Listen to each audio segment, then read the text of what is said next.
now we're going to add a little bit of duration to our sit. So we add duration because this is the very start of asking him to wait or stay. We now have a very solid sit. He knows that he wants to, if he wants something, he's going to sit in front of me. I know he's quite happy with the sit. So what I'm going to ask is not an immediate bum down, bum back up. I want to wait.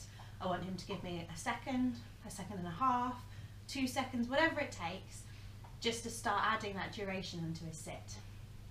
And sometimes with some dogs you'll have to really split this up, so you may feel like you're not going anywhere, but actually getting that immediate bum back up to a bum down for half a second is actually a really good progress.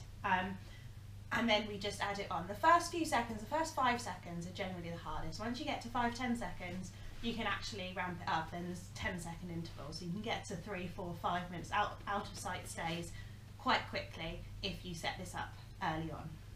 So we're going to call Otto back after he's had some treats from his mum. Otto! Good boy, good boy. So we're going to ask for that sit. Sit. Good. Good boy. So he wobbled forward, he wanted that treat, but then he wobbled back onto his bottom and waited for it. And again, I'm not asking for anything different.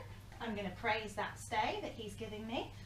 And I'm going to take it because it was an automatic one. If he wants to stay sitting on his bottom, then I'm more than happy with that. Too much cheese. Good. So I'm counting the seconds in my head.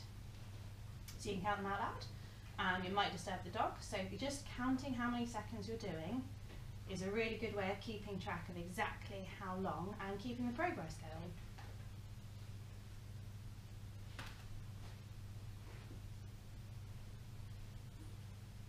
Good boy. So don't worry if you feel like you've got somewhere and then we start going back to basics. Dogs will often just suddenly go, actually no, I really don't want to work this hard. Before you were just giving them to me straight away. I'm going to try that again. All you do is just go back, reduce the criteria, make it really, really easy for them.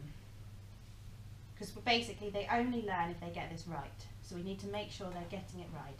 And whether that's reducing it back to just asking for that half second, or reducing it back so you just do loads and loads of sits. So they get so bored of sitting, they just say, well, I'm going to stay on my bottom for you because it's not worth getting back up.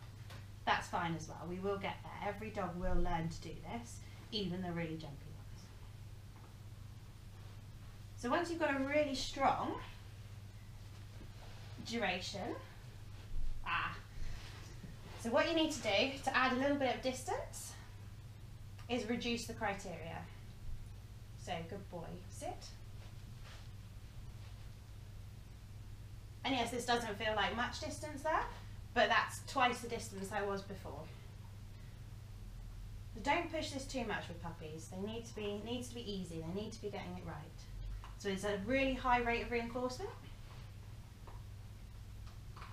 And try not to repeat weight or keep your hand up or anything like that, because when you do an out of sight stay or you just want them to sit down and wait for you, you're not always going to have your hand towards them. You can't always keep repeating the word wait. So getting a nice automatic sitting on his bottom and waiting till the next cue is a really, really good life skill. Well done.